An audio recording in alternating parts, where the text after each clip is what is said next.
बहुत से लड़कों को देखते हैं कि सुबह 4 बजे उठते हैं। हमने अपनी लाइफ में कभी 4 बजे नहीं उठेंगे तो पूरा दिन डिस्टर्ब रहेगा। आप जिस समय कंफर्टेबल हैं उस समय उठिए, लेकिन हाँ एक बात जरूर याद रखिएगा, जितना जल्दी उठेंगे उतना ज्यादा आपके पास वर्क टाइम ज्यादा रहेगा। अब देर से सो के उठेंगे तो आप एक अच्छा सा वर्किंग टाइम को गंवा चुके रहेंगे। तो एटलीस्ट कोशिश कीजिए कि भाई बहुत से बहुत तो 6-7 के बीच में उठ ही जाइए। और पहले उठते हैं तो ये अच्छी बात है, लेकिन ऐसा नहीं कि जो पहले नहीं उठते हैं उनके लिए बहुत गलत बात।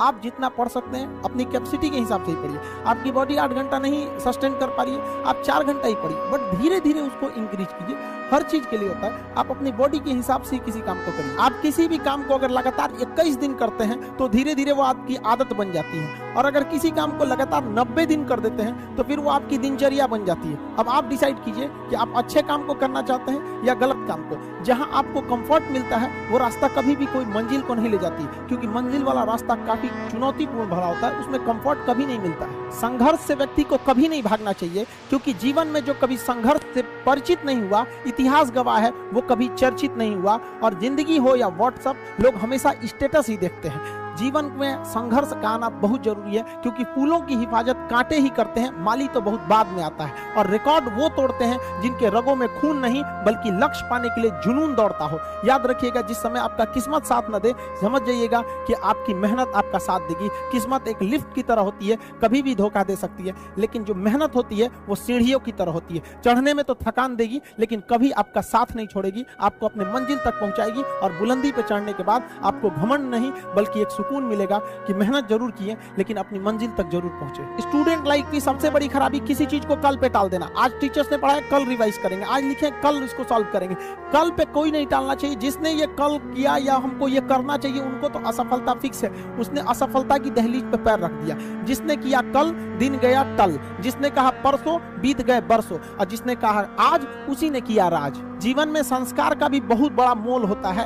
आप अपने विचारों से स्वतंत्र रहिए, लेकिन संस्कारों से बंधे रहिए। कभी भी अहंकार मत रखिए, क्योंकि आप कितनी भी बुलंदी पर क्यों न चले जाएं, लेकिन याद रखिएगा आसमान में बैठने की जगह नहीं होती है। जो भी बुलंदी पे जाएगा उसको एक ना एक दिन, आज नहीं तो कल, उसको वापस इस धरती पर आना है। इसलिए बुलंदी को देखकर बहुत जल्दी घमंड में नहीं आना चाहिए। और हमेशा याद रखिए, बड़े बुजुर्गों से मिलकर बैठना चाहिए, उनसे बातें करना चाहिए। बड़े नायाब होते हैं ये लोग, कुछ लम्हों में जिंदगी के तजुर्बे बता देते हैं। याद रखिएगा, समय, सम्मान और विश्वास, ये 3 ऐसी चीजें होती हैं जो एक बार अगर हाथ से चली गई तो फिर दोबारा लौट के कभी नहीं आती। जीवन में सबके प्रति दया का भाव रखना चाहिए। और सबसे बेशर्म चीज अगर कोई इस दुनिया में है तो वो गरीबी है।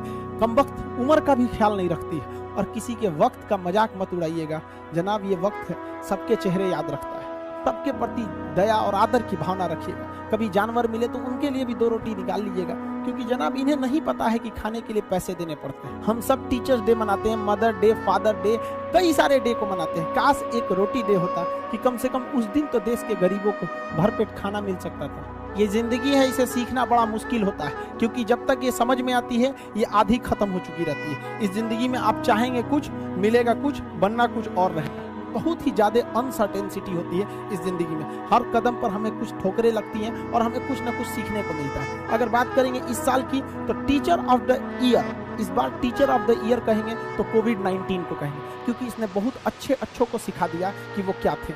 चंद गज 2 गज जमीन में दफनाया गया उसे, जो करोड़ों का मालिक हुआ करता था। सबको समझ में आ गया कि पैसा धरा का धरा रह जाता है, इंसान कठपुतली है। इसलिए मिल बांट कर रहिए, जितनी जिंदगी है एक दूसरे से संपर्क में रहिए, एक दूसरे के दुख में सुख में भाग लीजिए। किसी के सुख में जाइए या ना जाइए, लेकिन दुख में जरूर साथ दीजिए, क्योंकि अपने वो नहीं होते हैं जो तस्वीर में साथ हों, अपने वो होते हैं जो तकलीफ में साथ देते हैं। इस बार इस कोरोना ने बहुत सारे लोगों को, अपनों को खोया। शायद ही कोई ऐसा गांव होगा जहां अपनों ने नहीं, अपने किसी अपनों को नहीं गंवाया हो। तो उन सब की आत्मा को भगवान शांति दे, उनके परिवार के लोगों को यह हिम्मत दे कि वो इस दुख की घड़ी को निपट सके, इससे जल्दी से बाहर आ सके। और जितने लोग हैं जो अभी कोरोना भी पूरी तरह से खत्म नहीं हुआ, वैक्सीनेशन को बहुत तेजी से करें, ताकि ये जनजीवन पूरी तरह से अपनी पटरी पर आ पाए। देखिए, बहुत सारे लोगों का कहना है कि कोरोना ने उनका बिजनेस बर्बाद कर दिया, उनका आय का साधन बर्बाद कर दिया, परिवार उजाड़ दिया। हम इस बात को मानते हैं, लेकिन याद रखिएगा जिसके पास उठने के लिए कुछ नहीं होता है उसे हराना असंभव होता है। अब याद रखिए, अब आपको जिन्होंने बहुत ज्यादा संघर्ष देखा उन्हें हराना मुश्किल होता है, क्योंकि झूला अगर बहुत पीछे जाता है तो याद रखिएगा बहुत आगे का भी सफर करता है। इसलिए जिंदगी से संघर्ष से सीखना रहना चाहिए, भागना नहीं चाहिए। आप सब देश के किसी भी कोने में रहे, हमेशा एक दूसरे का साथ दे, अपने गुरु का हाथ पकड़ के चले, जीवन में किसी के पैर पकड़ने की जरूरत नहीं पड़ेगी। देश के सारे स्टूडेंट्स को मेरे दिल से ढेर सारी शुभकामनाएं, उन्हें जल्दी से जल्दी भगवान सफल करें और अपने माँ बाप का सपना लेकर वो जिस सपने को लेकर वो आगे बढ़े, जल्दी से जल्दी वो सपना पूरा करें ताकि माँ बाप का भी सीना गर्व से चौड़ा हो सके।